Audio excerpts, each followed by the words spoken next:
Un feu sans flamme, c'est ce à quoi ressemble l'incendie qui a déjà détruit au moins 170 hectares dans la zone des Fagnes, en Wallonie. On dit au moins 170 hectares parce que l'incendie n'est pas complètement maîtrisé ce matin. Ce feu sans flamme est difficile à combattre. Ce sont des herbes sèches de la bruyère qui brûlent à même le sol, qui se propagent même par le sol, voire le sous-sol. Et le seul moyen d'intervenir est d'attaquer le sinistre par les airs. Un hélicoptère a donc largué hier, pendant toute la journée, des tonnes d'eau.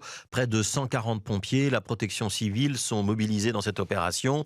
Et une réunion de crise doit encore décider ce matin, après reconnaissance aérienne, s'il sera nécessaire ou pas d'appeler d'autres pompiers en renfort des Pays-Bas ou d'Allemagne. 170 hectares, cela équivaut à peu près à 200 terrains de football, pour te donner une idée de ce qui est en train de se passer. Une vaste étendue où la flore a donc été détruite, mais aussi une partie de la faune, des oiseaux qui sont en période de nidification, des serpents, des batraciens, des grenouilles et d'autres animaux encore plus petits qui ont vu leur habitat détruit et qui risquent donc de disparaître dans cet incendie. Ce feu sans flamme, il est de nature à entraîner ou à accélérer la modification du biotope des Fagnes, cette zone humide, spongieuse, qui est assez unique et qui est une des régions de Belgique qui est depuis longtemps pointée comme étant l'une des plus sensibles au réchauffement climatique. Ce qui se passe ces jours-ci est une forme d'avertissement. Nous ne sommes qu'au printemps, pas encore au cœur de l'été, mais des incendies de ce genre-là risquent de se reproduire dans les Fagnes dans les années à venir. À l'échelle de la planète, l'incendie des Fagnes est relativement anodin. Ça n'a rien à voir avec le gigantesque feu de forêt qui est en train de ravager le Canada et qui a entraîné l'évaluation de 18 000 personnes dans la région d'Halifax. Une région où le feu est tellement étendu que les pompiers ne peuvent même pas évaluer sa superficie. Et ça n'a rien à voir non plus avec les inondations qui ont fait 14 morts la semaine dernière en Italie. Le fait que la Belgique ait besoin de l'aide de ses voisins pour venir à bout de ce petit feu, relativement anodin, ça met une fois de plus l'accent sur le sous-équipement de nos services de secours. On avait dramatiquement expérimenté cela lors des inondations de l'été 2021 en Wallonie.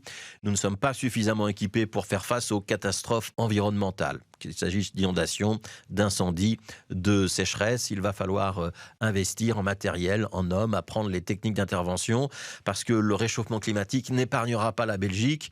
Ce réchauffement va donc avoir un coût, et la balance coût-bénéfice entre ce qui est nécessaire d'investir dans la transition climatique et dans ce que nous devrons aussi investir dans la gestion des conséquences de ce réchauffement, c'est plus seulement une question d'environnement, c'est une question économique.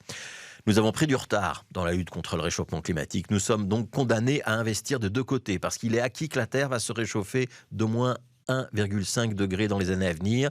Ce sera probablement d'ailleurs plutôt 2 degrés en ce qui concerne l'Europe occidentale. Pour faire un parallèle avec la médecine, investir dans la lutte contre le réchauffement, c'est de la médecine préventive. Faire face aux sécheresses, aux incendies, aux inondations, demain à la montée des eaux à la côte, c'est de la médecine curative. Il va falloir faire les deux et avoir la lucidité de comprendre que ça va nous coûter de l'argent et que notre économie est désormais réellement impactée par ce qu'on considérait hier encore comme de simples aléas climatiques.